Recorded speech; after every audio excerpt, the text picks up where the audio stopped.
लेकिन कैसे ये कार्रवाई हुई है, अब तक कितने टीआरएफ के आतंकियों को खत्म किया जा चुका है आपके सामने 2022 के, चलिए जल्दी से आंकड़े लग देते हैं किस तरह से एक्शन लिया गया। आपको बताएं कि 2022 में अब तक 90 ऑपरेशंस हुए हैं, 90 ऑपरेशंस हुए हैं और इसमें अब तक 172 आतंकवादी मारे गए हैं, जिसमें से 108 आतंकी टीआरएफ से जुड़े हुए थे। जी हाँ, 172 में से 108 टीआरएफ से जुड़े हुए थे।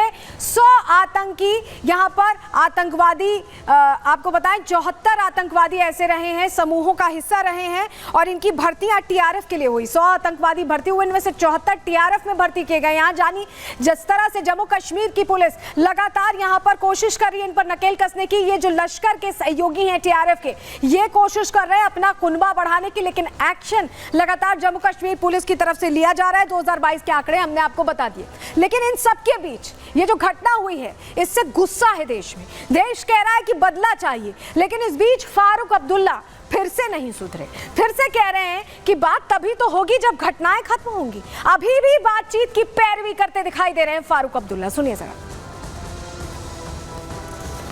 देखिए, ये बहुत ही दर्दनाक वाक़ा है।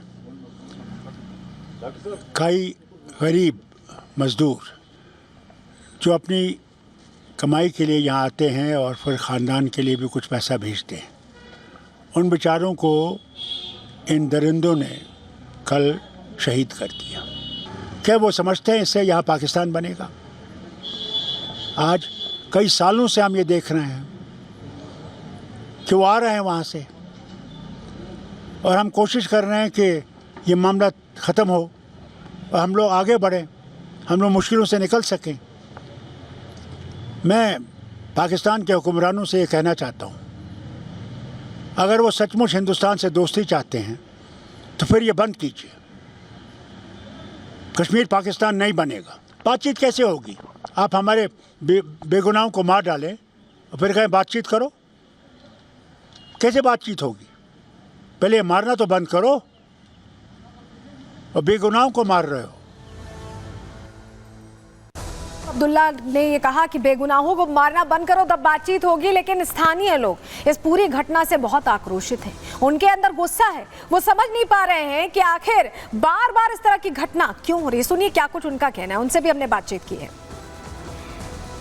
ये मसला ये था जी, यहाँ शादी भी चल रही थी, तो शाम के बाद जब ये पटाखा शुरू होने लगा तो हमने सोचा शादी का हो रहा है, बच्चे वहाँ खेलते रहते हैं, तो हमें कोई ऐसे नहीं। तो बाद में सुबह हम सुनते हैं कि ये ऐसा वाक़ा हो गया है। तो उसके बीच यही है कि वो बेचारे भी मजदूरी करें थे, हमारे जैसे मजदूर लोग थे जिनकी याद जान गई है, तो इसके हमें भी अफसोस है। इस बात का बंद होनी चाहिए जी। जैसी आपकी जान है, दूसरे की जान है, मेरी जान है, सबों की जान है। इसमें अभी टूरिस्ट आने वाले जब वो सुनेंगे कि कश्मीर में सोनमार्ग इलाके में ऐसे, वो कहाँ आएंगे? तो हमें रोज़ी में बहुत फ़र्क पड़ेगा इसमें। तो जो ये इसमें थे टंडल में हमारे बच्चे काम कर रहे थे।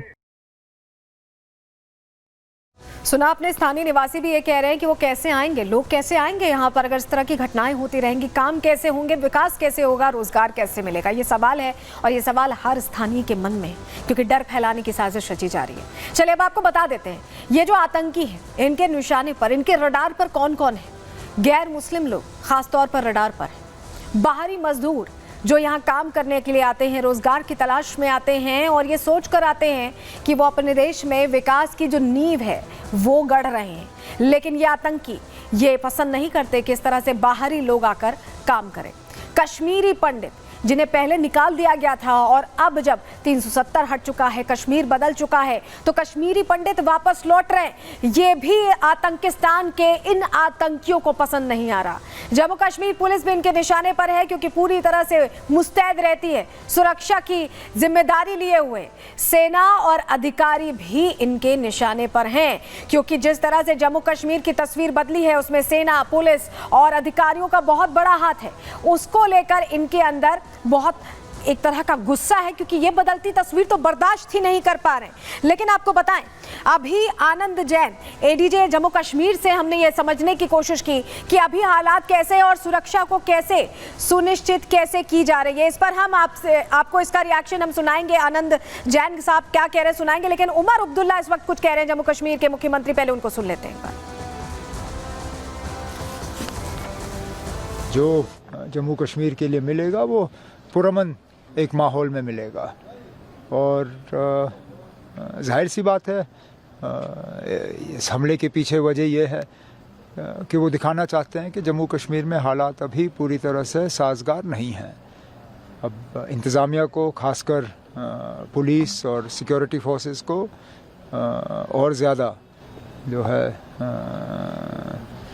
अपना जो अलर्ट लेवल जो है उसको मेंटेन करना होगा और ये देखना होगा कि इस तरह के हमले ना हों। हमने इस तरह का हमला खासकर एक बड़े प्रोजेक्ट पे बहुत सालों के बाद कश्मीर में देखा। इससे पहले शायद अगर मुझे याद है तो इरकॉन के कैंप पे जब रेलवे टनल का प्रोजेक्ट चल रहा था उस दौरान हमला हुआ, तो तब के बाद ये पहली बार है।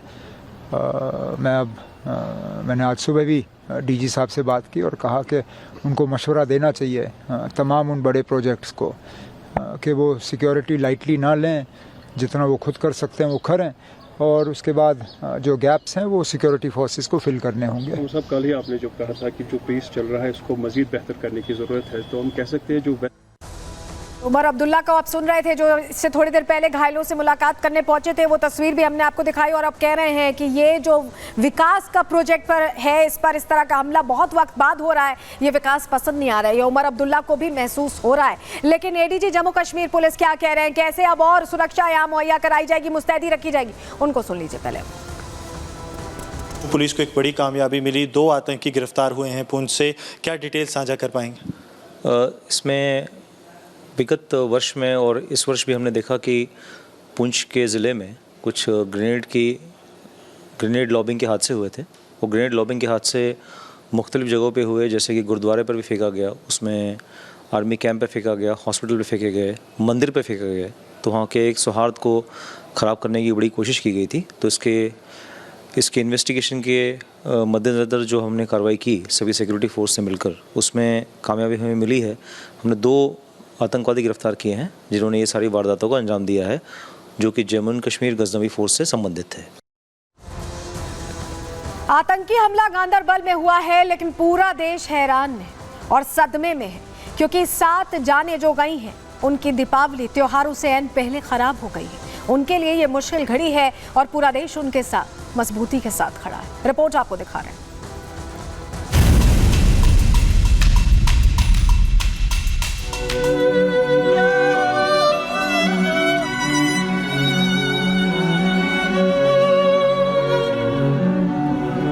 अर्घ देने लगी तो फोन किया, उसने फोन नहीं उठाया, तो फोन करती गई नहीं उठाया। ये वो पिता है जिसने अपना बेटा खोया है। ये वो माँ है जिसका लाडला दिवाली को घर आने वाला था, लेकिन इनको क्या पता था कि जो बेटा देश के विकास की नींव में पत्थर लगा रहा है वो अब कभी वापस नहीं आएगा, क्योंकि देश के दुश्मनों ने उस पर गोलियां बरसाकर मौत की नींद सुला दिया है। आतंकी हमला तो गांदरबल में हुआ, लेकिन कोहराम पूरे देश में मच गया। जैसे जैसे अपनों को खोने की खबर परिजनों को लगी, घर में मातम पसर गया। परिजनों का रो रो कर बुरा हाल है। शशि अब्रोल के पिता राजेश अब्रोल भी अपने बेटे के खोने के गम में डूबे दिखे। 6 बजे फोन किया था तो उन्होंने बात की थी। उसके बाद जब अर्घ देने लगे ना तो बहुत फ़ोन किया, कोई रिस्पांस नहीं आया। वहाँ से खबर कब आपको आई? हमें कोई खबर नहीं वहाँ से आई। यहीं से बताया गया पुलिस की तरफ? पुलिस की तरफ से आज आया था SHO, उन्होंने इन्फॉर्मेशन ली है। करवा चौथ के दिन जिस पत्नी ने अपने पति की लंबी उम्र के लिए व्रत रखा था, उसी दिन उसके पति को दरिंदों ने मौत के घाट उतार दिया। घर में माँ और बहन उसके घर आने का इंतजार करती रही, लेकिन उससे पहले एक ऐसी खबर आई जिसने पूरे घर को ही झकझोर कर रख दिया। सुबह चला है, रात को ही पता चल गया। वैसे कहते हैं सुबह पक्का पता चलेगा आपको 7 बजे। तो कल आपकी आखिरी बात हुई थी उनके साथ? नहीं, बहू की हुई उसकी। क्या बता रहे थे वो? बात कर रहे थे, फिर बहू कहने लगी मैं मंदिर जा रही हूँ, तो आकर मैं बातें करती हूँ। करवा चौथ का व्रत। हाँ। वहीं गांदरबल के आतंकी हमले में आतंकियों ने डॉक्टर शहनवाज को भी निशाना बनाया। डॉक्टर शहनवाज को भले ही आतंकियों ने मौत की नींद सुला दिया, लेकिन उनका परिवार अभी भी चट्टानों की तरह मजबूती के साथ खड़ा है और यही हौसले आतंकियों के नाकाम इरादों पर भारी पड़ते नजर आते हैं। डॉक्टर शहनवाज के बेटे मोहसिन शहनवाज ने कहा है, मेरा पापा उसने मुझे 10th के बाद इंसिस्ट किया आप मेडिकल ले लो। मैंने बोला पापा मेरा कोई मेडिकल में इंटरेस्ट नहीं है, मैं एक IAS ऑफिसर बनना है। आपका ये ख्वाब पूरा करूंगा, मैं खून पसीना एक करूंगा, लेकिन आपका ये ख्वाब ज़ाया नहीं होने दूंगा। कल जब मैंने ये खबर सुनी तो मुझे लगा कि मेरा ये ख्वाब जो है शायद अब पूरा नहीं होगा। आतंकिस्तान के गुर्गों ने निहत्थे 7 लोगों पर वार तो कर दिया, जिसमें किसी ने अपना पिता खोया तो किसी ने अपना बेटा, लेकिन अब बारी उन्हीं आतंकियों की है, क्योंकि अब सुरक्षा बल एक एक आतंकी को उसके बिल से बाहर निकालकर वहां पहुंचाएगा जहां उसकी सही जगह है। Bureau report, Republic Bharat.